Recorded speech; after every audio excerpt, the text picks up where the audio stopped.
right, we're going to go ahead and get started. This is a regularly scheduled board meeting for the Edgewood City School District. Ms. Bowers, you call roll, please. Mrs. Amy Ashcraft. Present. Mrs. Lori Barnes. Present. Mr. Kevin Paul. Present. Mr. Mark Messerschmidt. Present. And Mr. John Thomas. Present. At this time, would you please stand for the Pledge of Allegiance and remain standing following that? I pledge Allegiance to the flag of the United States of America and to the republic for which it stands, one nation, under God, indivisible, with liberty and justice for all. Please remain standing. We have Pastor Keith Reisner. I bring you greetings from the faith community. So very good to see you each one. Let's pray together. Father in heaven, we're so grateful to you for the bountiful blessings that you give to us. Thank you, not the least of those blessings is having the education of our children, being supervised and directed by our Board of Education members. Thank you for them, and thank you for the administration and their efforts at handling such a big job, big responsibility. We thank you, God, that whatever the responsibility, you are our resource. You are the one who's able to help in times of need. And we call upon you for your guidance, for your direction, and Lord, for your provision, because the education of our children is so very important to this community. We pray, Father, your blessing upon this Board of Education meeting, and Lord, those that will be recognized tonight, we thank you for each of them and pray your blessing. We ask it together in the name of Jesus. Amen. Amen. Thank you. Thank you. Thank you. Next we have Scott Clemens. He's going to sing the Star Spangled Banner. No? Next month? I said you're going to sing the Star Spangled Banner. Y'all better come here. Okay. That's not infected. All right. At this time, I'll look for a motion to approve the agenda. So moved. Second. Mr. Fulham, Mr. Thomas. Can you call the roll, please? Mr. Kevin Paul. Yes. Mr. John Thomas. Yes. Mrs. Amy Ashcraft. Yes. Mrs. Lori Barnes. Yes. Mr. Mark Messerschmidt. Yes. Motion carries 5-0. Okay. And now we'll have, for real, Mr. Scott Clemens. You have a presentation for us. Thank you, guys. Lord, thank you tonight for letting us have this opportunity to recognize our winter sports teams. Not a great winter sports season by our teams, great competition. Get to experience a lot of news here at Edgewood with some stuff, and it's just exciting as a winter sports team watching these young people compete. Well, like we always talk about, the most impressive thing is what they do in the classroom. And these teams that are represented here tonight, at the end of the winter sports season, where once again we had an overall team GPA for all the winter sports over 3.3 GPA. And that's what we're always striving for in the classroom. And it's not a joke, but Jeff and I did laugh at it.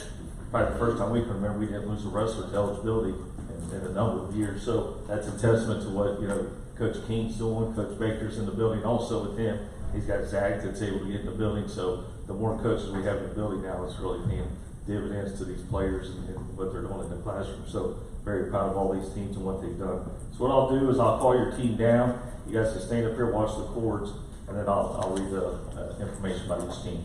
So first up is our boys basketball team. Come on down, guys. Bringing home a cold championship there.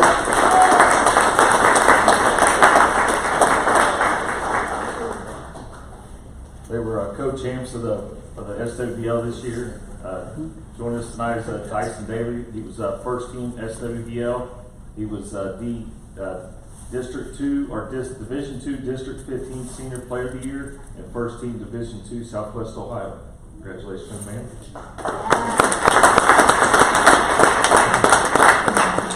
Joe Reynolds was first team SWBL Division 2 District 15 All Senior Team and second team Division 2 Southwest Ohio. Congratulations. And our coach Oshman was our D2, was a District Division II District 15 Coach of the Year, and his assistant coach, Coach Daly, was D2 District 15 Assistant Coach of the Year. And they got to coach in the All-Star game last week, 104 to 102, right, was the score. Well, it was 2 points short, so they still got to play another game, so it's very impressive to see these two young men and play all season long, and look forward to be making their commitment here. So we'll have that in May to see them move on further in their career. Congratulations, man.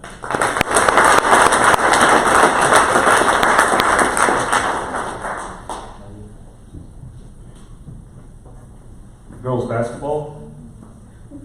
Sorry, Ryan, you're the lone wolf tonight. Let's go, Marie.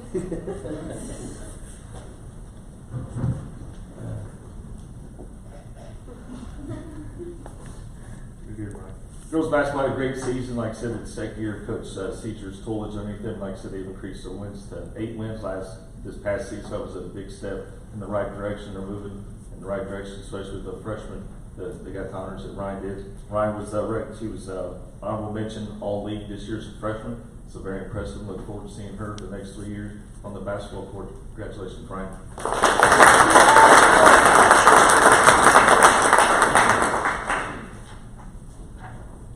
Boys and girls wrestling.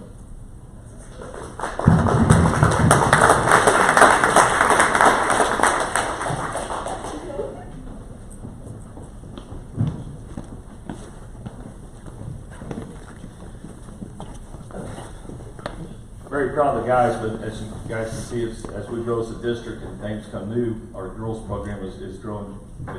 We had 7 high school girls this past year and 11 middle school girls. So it's a big growing thing. If you hadn't seen it being up here at the state, watching that state championship girls wrestling, it is something very impressive to see, and seeing how the girls wrestling has grown in the state of Ohio, what they're doing up here and stuff. So it's good to see this, and look forward to growing hopefully next year. Plan is to have a full girls middle school and high school team for Edgewood and representing our school district. Easton Ballinger was D1 Southwest Ohio sectional champion, was Southwest Ohio district 3rd place finisher, and a state qualifier.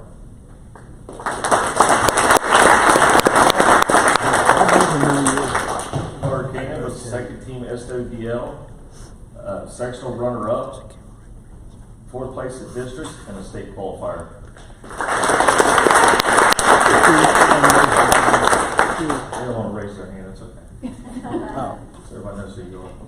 Rodney Lips, second team SWBL, sectional 5th place, and a district qualifier. Hayden Rupert was a sectional 4th place finisher and a district qualifier.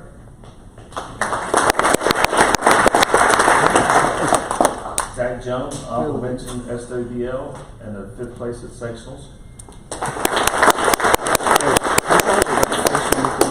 Chloe Adams, second team SWBL. We also too, just with the girls here, we got to host the first SWBL Girls League Championship. It was nice seeing all the teams here and the girls here and getting to host that event. And we did the JV boys, so we did just another opportunity too, so it was very nice.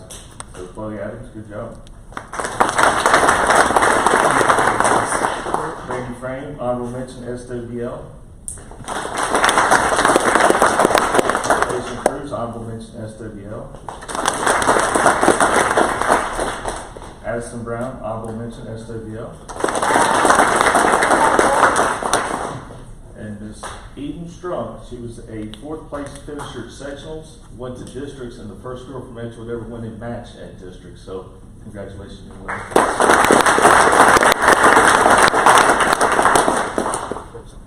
Look forward to the seniors that are moving on. Thank you for what you did for Edgewood, for all you returners.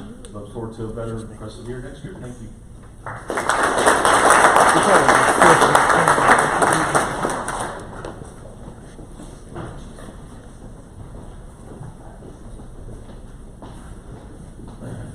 Boys and girls bowling.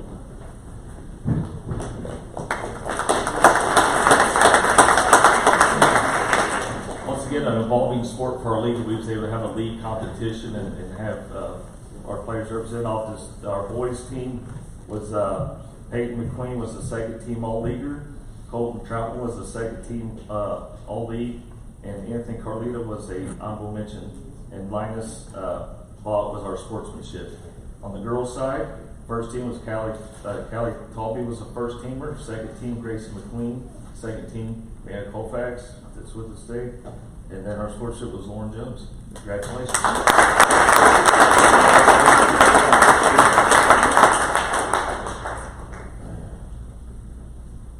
Competition cheer.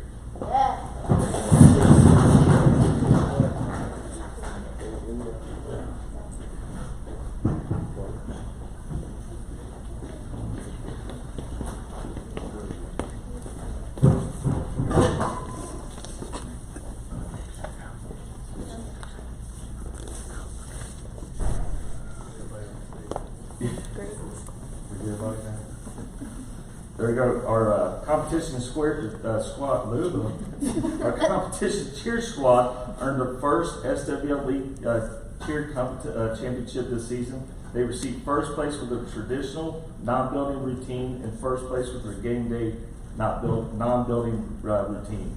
They also received overall grand champion in the traditional division. In addition to the SW League champion, they had a great season, earning 5 first place awards and 2 overall grand champions with their traditional routine and 6 top 3 places with their game day routine. They finished 6th in the state at the OHSA Spirit State Championship and 4th place at the Best in the State with their traditional routine. Most recently, the competition cheer completed for the first time with the National High School Cheerleading Competition in Orlando, Florida, where they finished in the game day division at 9th place in the nation. They finished 7th in the nation with their traditional routine. So once again, we're branching out, taking the Edgewood brand to other places besides just here in Butler County and in surrounding areas. We're taking them out of state and representing our community and our district and other places around the country. Congratulations, young ladies. Proud of you.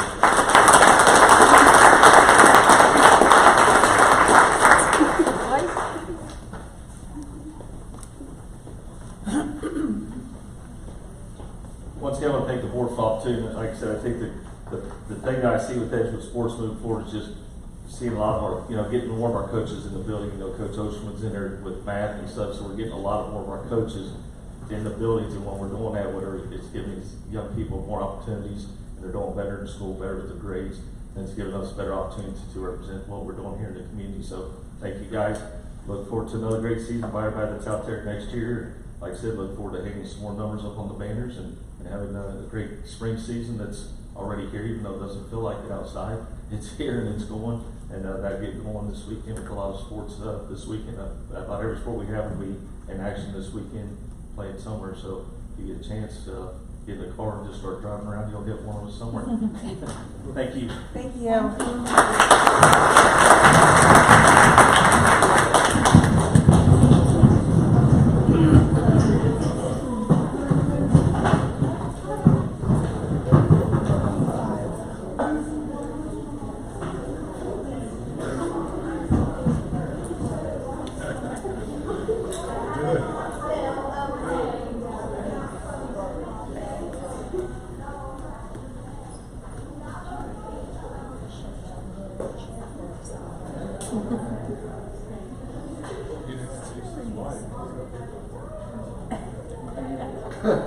That's why it's all tongue-tied and nervous. Because of her.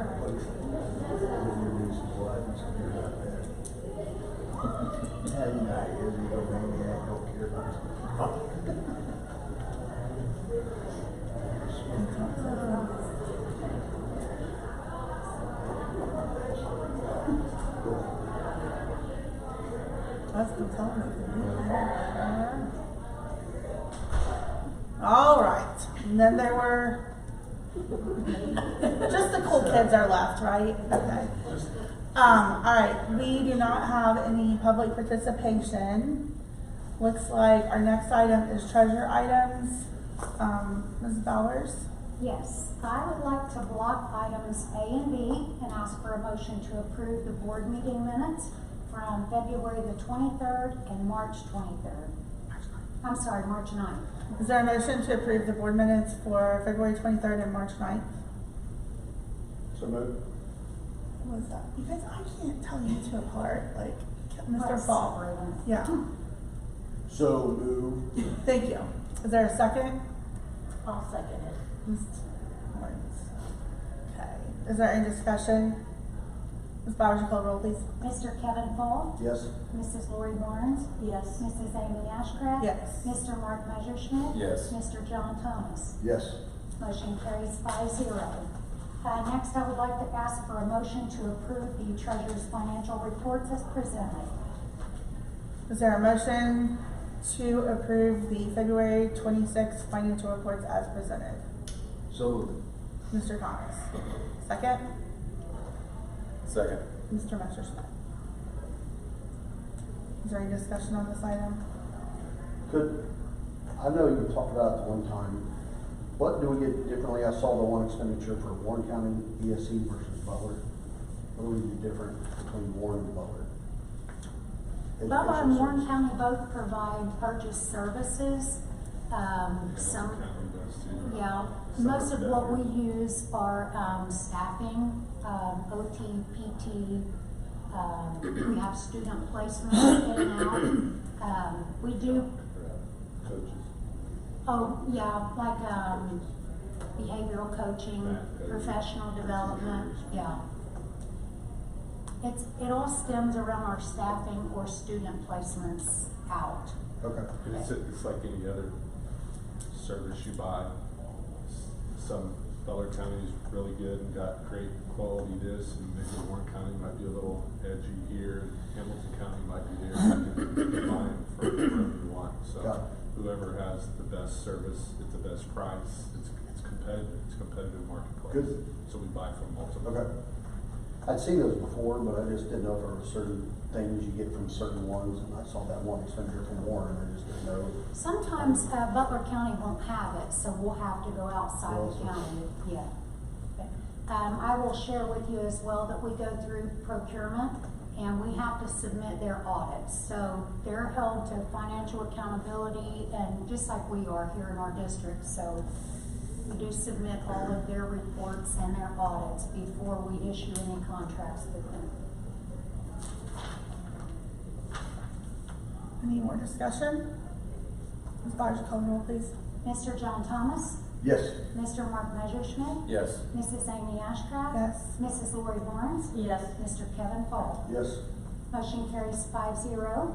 The next agenda item, I would like to ask for a motion to approve the amounts and rates as presented. Is there a motion to approve the amounts and rates as presented? So moved. Mr. Messerschmidt. Is there a second? Second. Mr. Fall. Is there any discussion on this?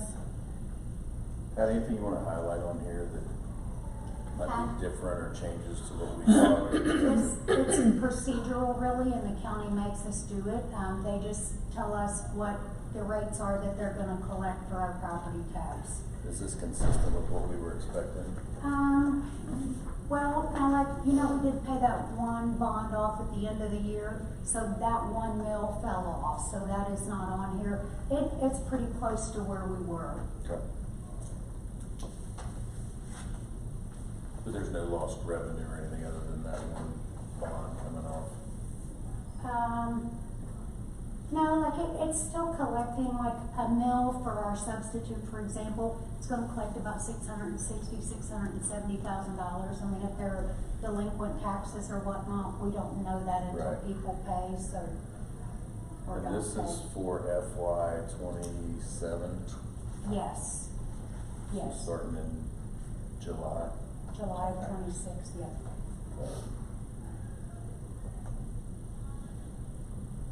Good. Good, yeah. Ms. Bowers, you call the roll, please. Mr. Mark Messerschmidt. Yes. Mr. Kevin Fall. Yes. Mrs. Amy Ashcraft. Yes. Mrs. Lori Barnes. Yes. And Mr. John Thomas. Yes. Motion carries 5-0. The next agenda item, I would like to ask for a motion to approve 2 special cost centers for Butler rural grants for 2 of our teachers. Is there a motion to approve the new funds So as moved. presented? Mr. Thomas. Second? I'll second. Ms. Barnes.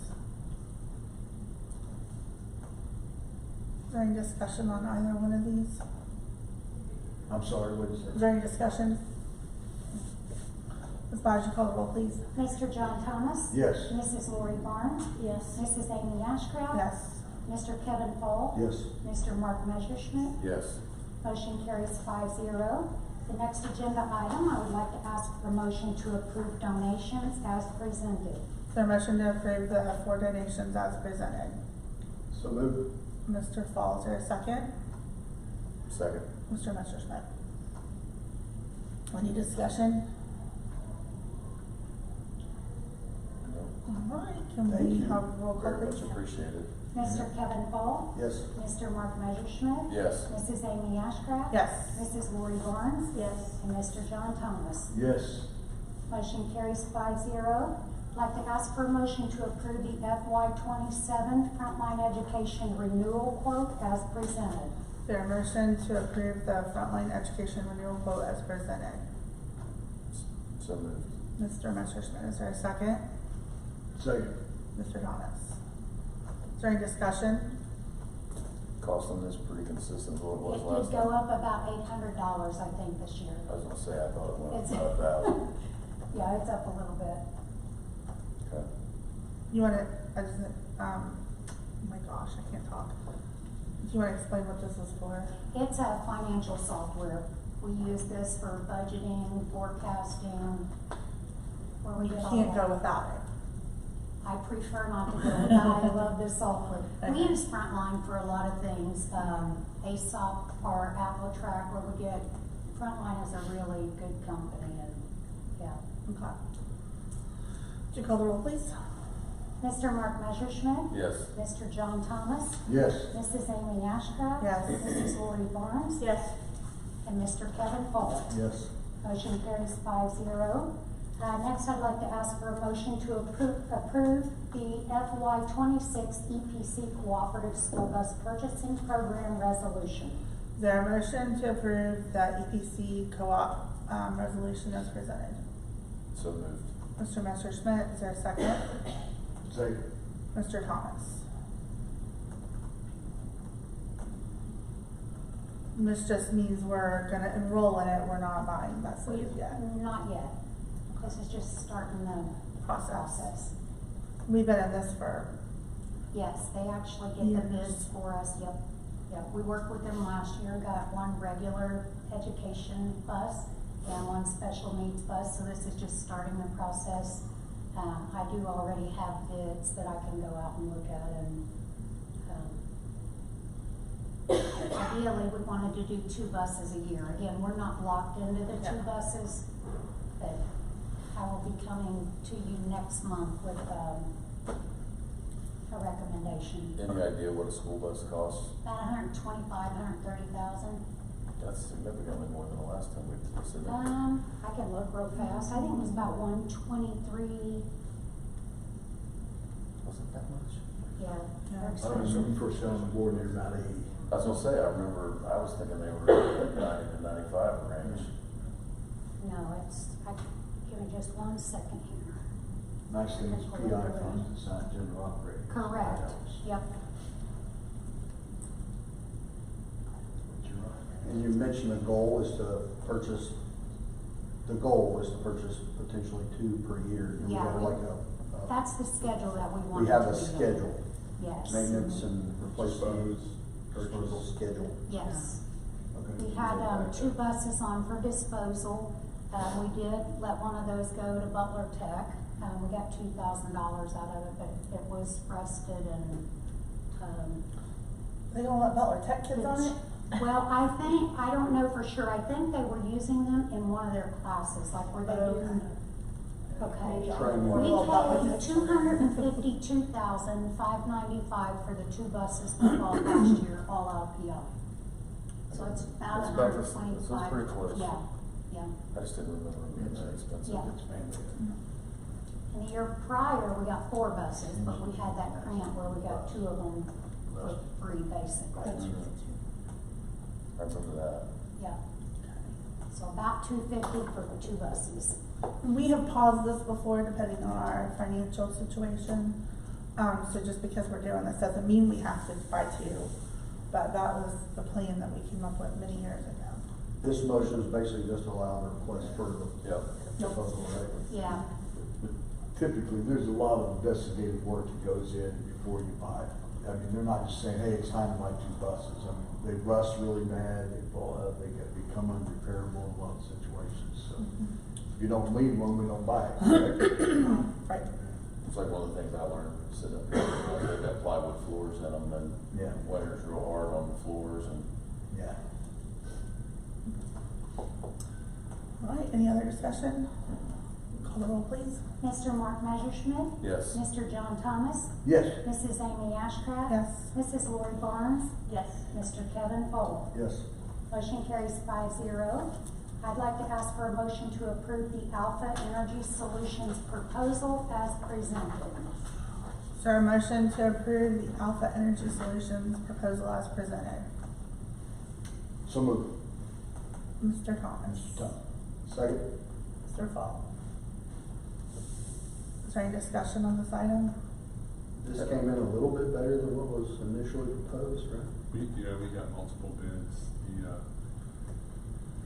The Weibel, who've been using for big jobs like this, came out and they were a little high, but they always do a not to exceed, so they take worst case scenario, everything going wrong, that could possibly go wrong, and that's how they bid it, and then generally they come in well under it.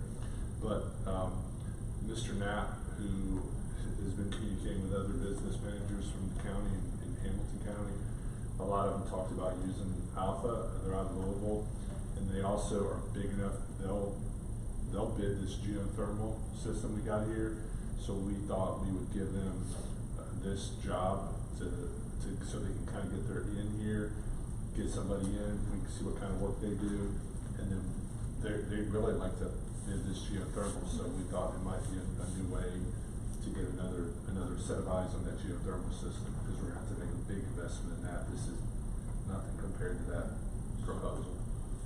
Was this the cheapest bid, or was It it the was best by bid? far pretty competitive. I think the next lowest one was about $6,000 higher. We actually got, I think, 4 bids total. And Weibel is who we've been using lately. They bailed us out a few times. They were the highest, but again, they bid it as a not to exceed. Do you know what other districts use Alpha? Larry would know. I mean, a lot of the Hamilton County guys are using Alpha. They're out of Louisville. They travel, but they're out of Louisville, Kentucky, and a lot of the big Hamilton County districts are using Alpha.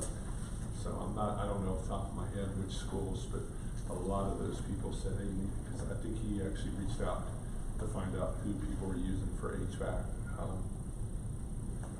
contractors. Are we gonna do this over the summer? Is that the plan? This water heater. Yeah. We haven't. There's 2 of them, so I don't know if they can isolate and do this one right away. We have to do the geothermal this summer. This might happen right away.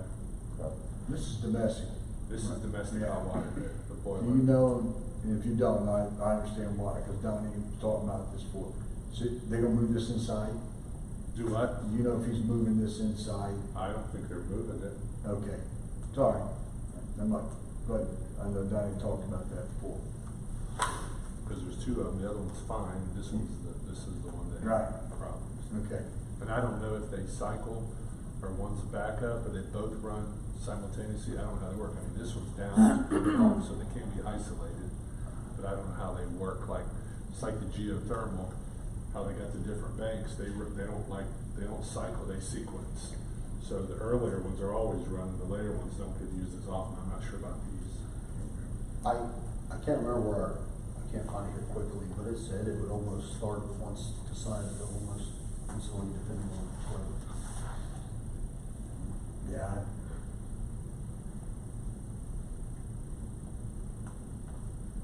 Any other discussion? Ms. Bowers, you call the roll, please. Mr. John Thomas. Yes. Mr. Kevin Fowle. Yes. Mrs. Amy Ashcraft. Yes. Mrs. Lori Barnes. Yes. Mr. Mark Messerschmidt. Yes. Motion carries 5-0.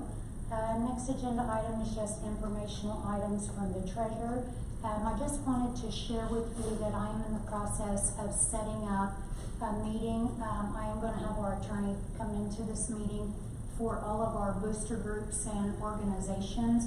I'm going to try to do that next month just so that we are all operating on the same page. There was some discussion about shutting down the PTO and someone else may be taking over, but there are no bylaws or anything. I'm also getting calls like from our athletic boosters asking, who they can take donations from and whatnot, and it's not a good idea for the school to make those decisions, so, we're gonna have all of our booster groups and organizational groups come in so that they're all hearing the same thing, and we're gonna look at doing that after spring break, and hopefully keep our PTO up and running, because they do a lot of great things for this district, and so, just wanted you to know that that's going on. So you said it is gonna continue, we've got somebody that's gonna take it over? I've heard that there was like 5 or 6 people that have some interest in doing that, so we definitely wanna support that and, but make sure that we're doing everything legally. That's great, thank you. You're welcome. Consistency is always helpful. Sure. That's all I have. Thank you. All right, next we have superintendent items. Just got a couple things here. We got 3 overnight field trips. 2 are Butler Tech trips. One is to Columbus. To Atlanta, to Columbus, Ohio. That's FFA State Convention. That's in April, end of April. The other is an overnight field trip to Atlanta, Georgia. That's DECA for their International Career Development Conference. That's April 24th through the 29th. And then this is kind of a now and then. This was the wrestling team that participated. 2 wrestlers at the state tournament in March. I think I sent you guys a text. We didn't expect to qualify. They drove up with their parents. They stayed with their parents, but our coaches did go. There was some expense. I approved it, but I wanted the board to approve it retroactively because there was an expense associated with it. And our kids did well for young kids, and they got to experience the state tournament. And I think they both won a match and lost a couple matches, but good to qualify. Mm-hmm. Yeah, it is. So those 3 together, and that's all I got for voting items and some updates. Is there a motion to approve the 3 overnight field trips as presented? So moved. Mr. Messerschmidt, is there a second? Second. Mr. Fall, can you call the roll, please? Mr. Mark Messerschmidt. Yes. Mr. Kevin Poole. Yes. Mrs. Amy Ashcraft. Yes. Mrs. Lori Barnes. Yes. Mr. John Thomas. Yes. Motion carries 5-0. Okay. So just informational items, just to update you kind of where we're at the end of the month on kind of our plans for 26-27. One of our goals was to improve early childhood readiness. We're going to do that by expanding our preschool program. That position was posted and filled, so assuming we have enough numbers, we will have an additional preschool classroom in Trenton next year. Because that was a new position, and we actually had one more kindergarten teacher than we planned to have. Was that kindergarten or was that first grade? Was it kindergarten? We have one extra teacher. Yeah. So, and so we do have one person we are over, but because we're at preschool, everybody's going to have a job, but we don't know where everything's going to fall out. The first round of postings was just who's going where. We didn't even post preschool. We got to have 3 teachers in each grade going to 7 Mile. We got to have 5 teachers in the grades that don't exist in Trenton go to Bayback. So we posted those. No grade jumping, just who goes where. They worked through that. That's done. After that, we posted preschool. We called that round 2. That's a brand new position. So we had a teacher who requested that, and that created a vacancy. So after that teacher was appointed to preschool, it created her position, which was posted again, which another teacher who wanted that job or that building got to move. So it's a domino. The dominoes are falling right now. I think we're around, 3 or 4. We just posted a bunch of other positions today, like middle school anticipated positions and some retirements and resignations and such. So those could also create additional dominoes. At the end of the day, when the music stops playing, everybody's going to have a chair, okay? But it's just a process, and it takes 5 days for a posting for the process to play out. But knock on wood, I mean, I think it's going kind of the way we expected and as planned. So, and again, I think people are positive and excited about it. We posted summer school teaching positions, we posted summer school principal, we've got candidates for both already, which is good.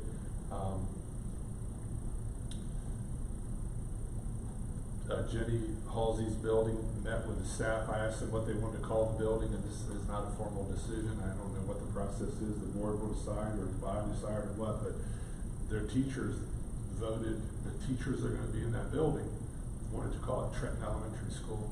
Baybeck came in second. Obviously, EPS is not gonna be the name, but they wanted to call it Trenton Elementary because we only have one elementary school in Trenton. And we're gonna have one elementary school in Seminole, so some branding consistency. But a good idea, and I don't know whose it was because we don't wanna dishonor Mr. Baybeck, even though it hasn't been named after him for 5 years. But to honor the legacy of that building's naming, and Mr. Baybeck, who believed in books and reading and spelling, who donated a lot of books, we will name the library, the Baybeck, Alfred Baybeck Library. We'll move his plaque to the library, and we'll get a nice banner, a nice name tag for the Edgewood primary or Edgewood Elementary School library. I think that's kind of the best of both worlds. That's going to be my recommendation based on Jenny's staff's recommendation. Again, I don't know what the protocol is, but at some point we have to tell the state what we're going to call these buildings. The IRNs won't necessarily change, but the names will in the EMIS system. So at some point, I guess, I don't know if the board approved that or not. Is that something that the board approves when they change? Probably should look at it. Probably Yeah, I should. think. We didn't last time, just Yeah, last time. FYI. Okay. So maybe that's something we can do at the next board meeting. So I met with the folks in the virtual academy because another one of our goals was to improve. Obviously, we're trying to improve educational programming. We're trying to improve enrollment and engagement. The virtual academy does two of the three, really, if not three, improving our graduation rate and keeping kids in Edgewood, not having them leave. So I met with those guys and Mr. Kagan. We had a positive meeting. I think the decision is that Mr. Caesar is going to go back to virtual academy. I believe we posted it today. We're planning on posting it today. I don't know if we got to post it. We'll post it tomorrow. We're going to post the virtual academy coordinator position. That's a position that Mr. Caesar used to hold prior to becoming the director of social and emotional learning. So I think it was maybe 2021 or 2021. He was the virtual academy. Pre-COVID, direct social emotional. Yeah, I'm assuming he will put in for that and become the virtual academy coordinator, and then he will vacate his assistant principal's position. So when that happens, I'll post the high school assistant principal's position to backfill that. And then I'll meet with Mr. Caesar. We'll come up with some goals and a plan for, how are we gonna, again, it's like, if you're a warden or something, you don't necessarily want to grow your numbers, because growing your numbers means kids are struggling, but we want to take care of our kids, whatever those numbers look like, and we want to, grow that program, whatever means necessary to support kids, and we want our students to graduate. So we'll come up with a plan, and I'll share that plan with you. We talked about operational efficiency, student support services. We've got that position posted, and I can talk to you more about that later. One thing we talked about but we haven't done anything with, and that is look at participation fees. We talked about maybe removing barriers to encourage student participation in extracurriculars. Since the decision was made to go to $500 for pay to play, we did see some drop-offs in the number of students participating.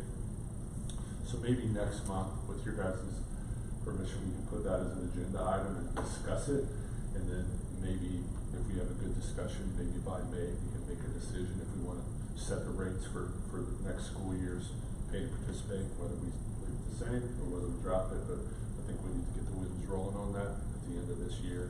And that's something we probably do in the spring anyway. I don't think we did it last year, but I'd like to do that, and I think you guys agree we should look at that. I'm not saying we're going to drop it, but we should at least have the conversation.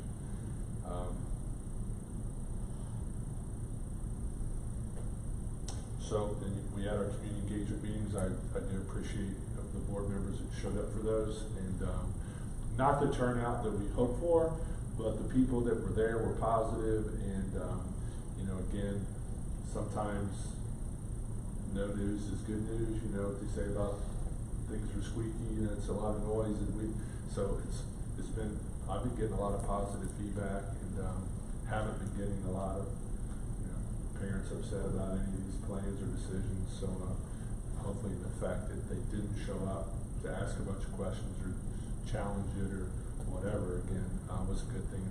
The people that were there seemed very supportive of both of our sessions. We'll do more. We'll continue to have those, whatever we need to do to be available and accessible to the community.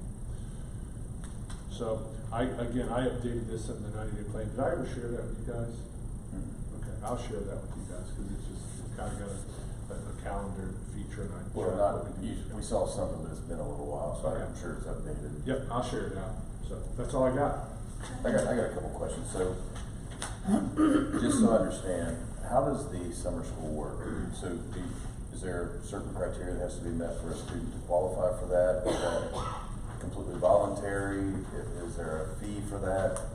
We talked about, we haven't determined all this, and we had a meeting, we talked about maybe nudging some kids, some nudges, some recruitment, so to say.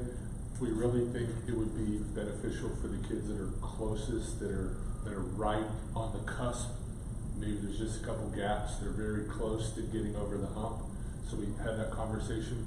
We did talk about a fee structure, but we talked about if the students come, have positive attendance, maybe whatever positive attendance means, come to every session but one, and I think we're gonna do it, we decided 3 weeks for the program, 4 days a week, so 12 sessions, come 10 out of the 12, 11 out of 12, we will reimburse the parent whatever the fee is to have a little bit of buy-in and vested interest so that you actually bring your student every day, because it's free. It might just be easier to blow it off, but you got some money, and you're going to get back if the student shows up and participates. We thought that might be kind of outside the box thinking to encourage participation and yet not be a financial burden. Last time we did summer school, what did you say the charge was? $30? It was pretty insignificant. I think we up it a little bit. Not make it life altering, but $30 you can get a babysitter that cheap. So maybe $100, $150, and then again refund it if your student shows up and completes the program. What grades?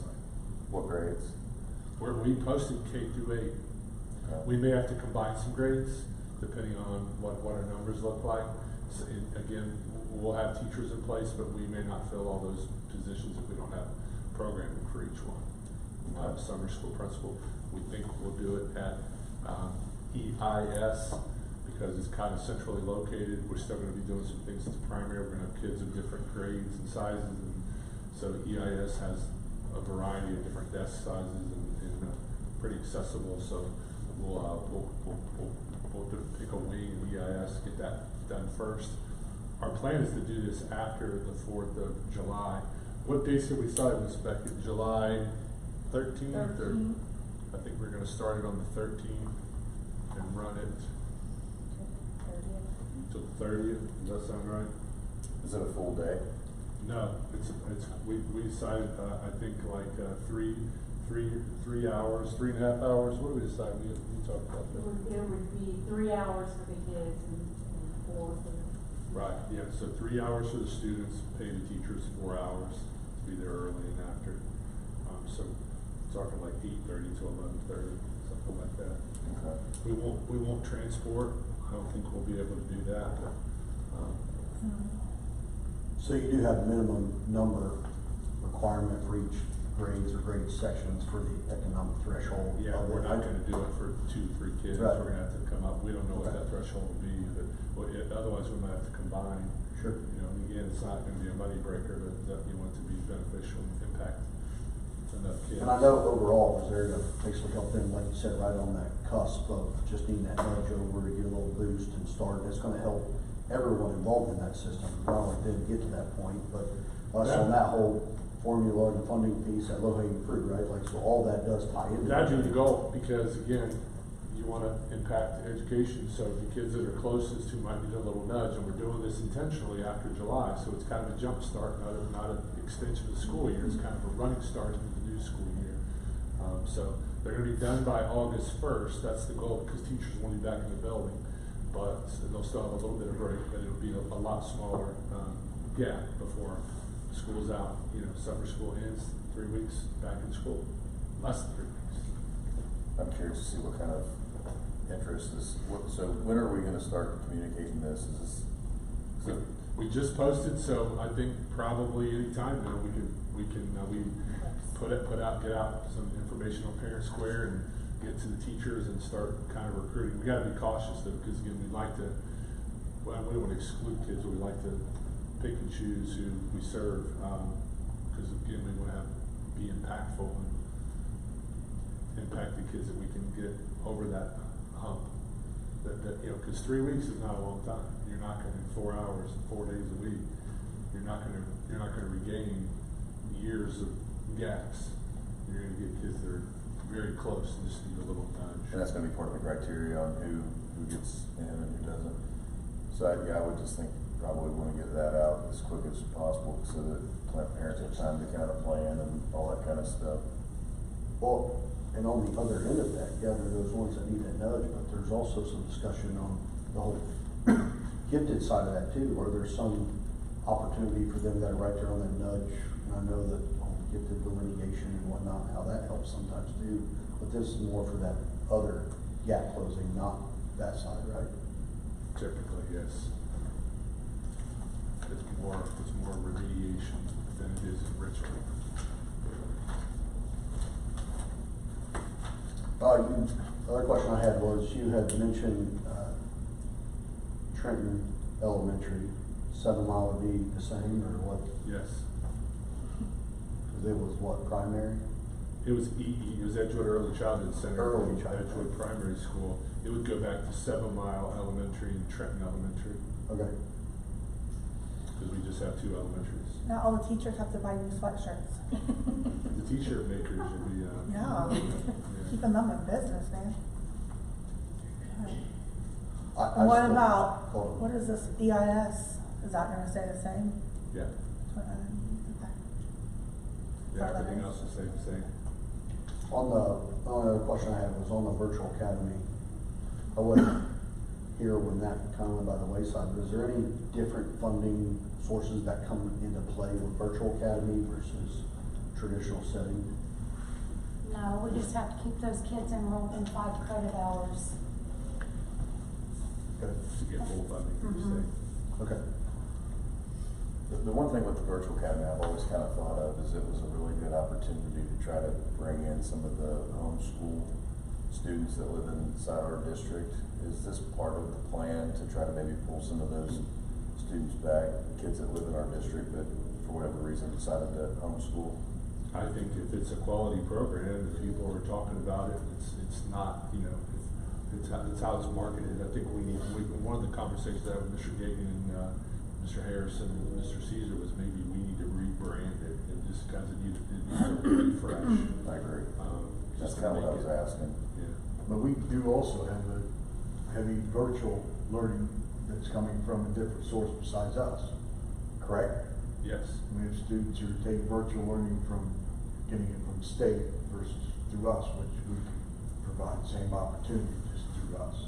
Yep. And we have an at-home option. We have an in-school option. Yeah, the reason I asked that, some of the courses that I teach at Miami a lot of times won't have any interest in them when they're face-to-face, but once they don't meet that threshold of face-to-face course, because there's a minimum student requirement, then a lot of times they'll move them to online, and the same course online will fill up very quickly. And I think if that was clearly articulated as an opportunity, you may have some students that are homeschooling, and I know, personally, I'm thinking of a kid right now that's in our district. She's actually graduated, but she chose homeschool, but didn't have Edgewood as an option. But I think that would probably be attractive to a lot of families to be able to keep their kid here for whatever reason. Homeschool was a better choice for them, but still be part of this district. we talked about when they thought the virtual academy was most successful, what was different then and what it was now. So we're trying to maybe recreate what they felt like worked before, but again, maybe rebrand it, remarket it, kind of give it an overall refresh. But we're gonna staff it back the way that it was staffed when it was at its peak. We're gonna start marketing this, social media, like a strategy type campaign to get the word out there. However they market it, yeah, I think so. I mean, we wanna grow it. I think one of the things though, it's not a bailout. It's not an easy way out. It's got to be carefully marketed so that it's rigorous, but it's you know what I'm saying, it's not just easy. So I think we've got to just come up with the right marketing plan to get, because there's some kids that think that's just an easy pathway. It's not necessarily. So I think that was part of the conversation too, is getting the right kids. And there's the right kids right now that probably wouldn't consider the virtual academy because maybe it's not branded the way we'd like it to be branded. When I was at the career center up in they had a youth connections, which was a virtual academy, more or less same kind of deal. Their big thing, they competed in this academic bowl, and it was kind of like a quiz show, like high school kids, like you used to see on TV on the network channels. And it was called the Academic Bowl. And the Youth Connections kids, they won the Academic Bowl every year. And literally, it drew another kind of kid because it had academic. It was academic kids who didn't necessarily want to be in the home school for whatever reason. And that participation in that Academic Bowl literally brought in a different kind of kid that were really academic oriented. They loved participating in that Academic Bowl. It really helped elevate, again, what that Youth Connections, who it was serving, kind of their image and reputation. So I feel like we just need something like that. Just to, again, it's not just keep you from dropping out. You know, there's got to be more to it than that. It's got to be a specialized set of needs. We recognize there's really smart kids who, whether it's a medical condition, health condition, whether it's some kind of anxiety, whether it's work, family, whatever, we can meet your needs. We can challenge you and get you ready for college or whatever the next step is through this program. I just think you got to find that sweet spot for marketing. Sure. I think you're on the right track, for Yeah. sure. Anything else? Mm-hmm. All right. Thank you, Mr. Philpott. That was a lot of information. Next we have items from board members. And I promised Ms. Barnes she could go first this time. Why? Because, so they didn't tell her Oh, so that stuff. Kevin doesn't say, so I don't have to repeat Kevin. Yeah. I just want to give a shout out to the trade fair. That was really, it was really well done. Yeah, it was a lot of fun. And there were a lot of kids. Okay. Mr. I'm jealous, he got his picture taken with my son's company. I saw that. I had just left it, Matthew took a picture with him. I saw that. So I was really hurt. He did ask where you were. I was second fiddle, the only one. Oh, is that what it was? I had to go home and take care of his kids. No, thank you, Ms. Hobson, for that Yeah. invite. I thanked everybody for being there, and it was overwhelming how much they appreciated the opportunity to be there, to talk with kids, whether it be continuing education or jobs, but a lot of good displays, and I think it's good just to have that exposure, regardless of what they're doing in the future. So thank you for the invite to come walk around with that. And I want to thank you guys too for the community engagement meetings. I know that was a lot of work ahead of time, even though the turnout may have been low. You guys put a lot of legwork and effort into those in preparation. And to that point, I don't know if there's a way to summarize, because you all three have basically a presentation with a lot of the same similar bullet points that we've been trying to communicate on a regular basis out to the public and to everybody within the district, let alone the school and the teacher and everybody. If there's a way to almost summarize that, I don't know if that'd be a good posting or point as a follow-up Because, like I said, I know you probably can't post all of that, right? There's a bunch in that, all of those presentations, but to pull out some simple visuals or whatnot, I think would be a good follow-up summary from those community engagement meetings for those that couldn't come. And like you said, there weren't very many people, but there was a lot of good discussion, comments and feedback, and questions, like what's gonna happen here and there and whatnot, so, I appreciated that. And then the other thing I have is obviously there's a lot of sports going on, but the Cordelier Cabaret is this coming weekend, so that's a pretty good show for Cordeliers if you're able Friday and Saturday to come down to the auditorium and watch the Cordeliers on their final performance. Both nights, Friday and Saturday.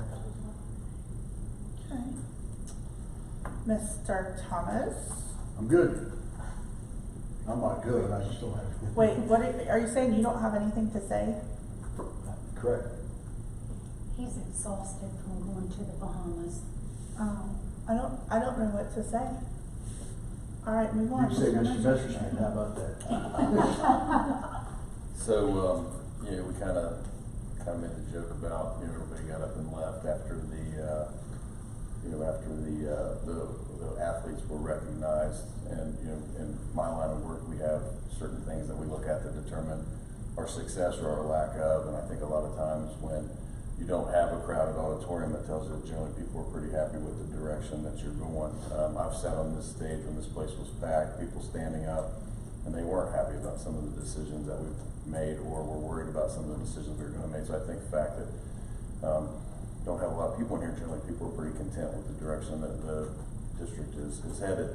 I say that to say I did really receive 2 phone calls over the last couple of weeks from members of the community, both of which were positive, and just some of the things that they were seeing coming out in terms of communication out of the board office, and the strategy of investing in the district versus cutting the district. And I think that those unsolicited feedback like that is usually pretty good feedback. So I do think our message is resonating with people in the community, and that they're listening. And to Kevin's point, while we may not have had a lot of people at the community engagement events, I didn't hear any negative feedback from anybody that did attend any of those meetings. So I do appreciate the time and the effort that you're putting into that. And then the one thing that is always makes me proud to sit on this stage is, we talked about all the success of these student athletes that came up here to be recognized tonight. But the one thing I think hands down that is the most important thing is just talking about the success that they're having in the classroom. I think it's awesome that they're doing so great,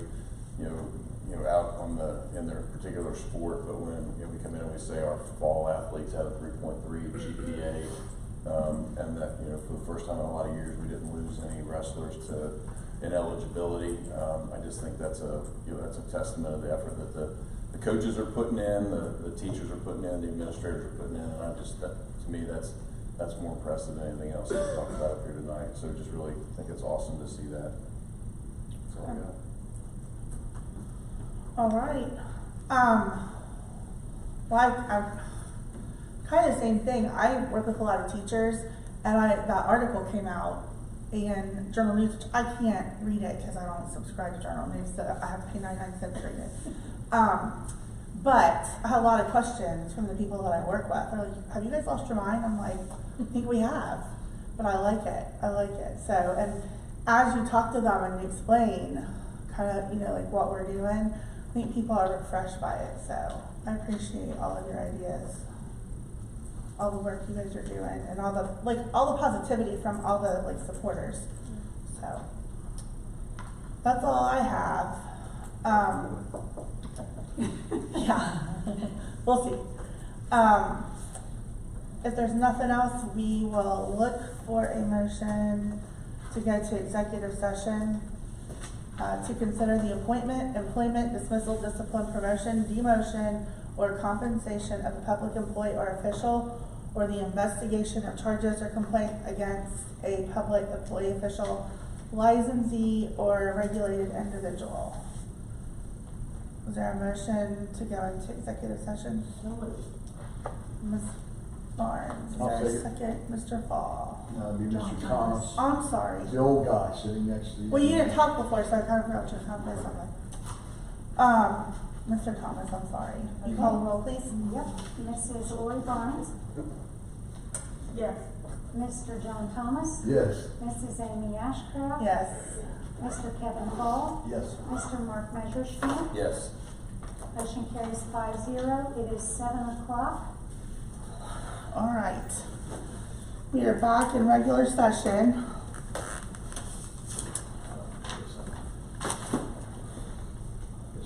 Let's see what. Is there a motion to approve the administrative certified classified exempt and supplemental nominations? So moved. Mr. Thomas. Second, Second. Mr. Fall. Can you call the roll, please? Mr. John Thomas. Yes. Mr. Kevin Fall. Yes. Mrs. Amy Ashcraft. Yes. Mrs. Lori Barnes. Yes. Mr. Mark Messerschmidt. Yes. Motion carries 5-0. Is there a motion to approve the job description as presented? So moved. Mr. Messerschmidt. Is there a second? Second. Mr. Fall. Mr. Mark Messerschmidt. Yes. Mr. Kevin Fall. Yes. Mrs. Amy Ashcraft. Yes. Mrs. Lori Barnes. Yes. Mr. John Thomas. Yes. Motion carries 5-0. Is there a motion to approve the exempt salary schedule fiscal year 27? So moved. Mr. Messerschmidt. Is there a second? Yes. Ms. Barnes. Mr. Mark Messerschmidt. Yes. Mrs. Lori Barnes. Yes. Mrs. Amy Ashcraft.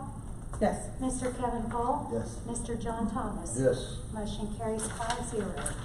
And with that, we will look for a motion to adjourn. So moved.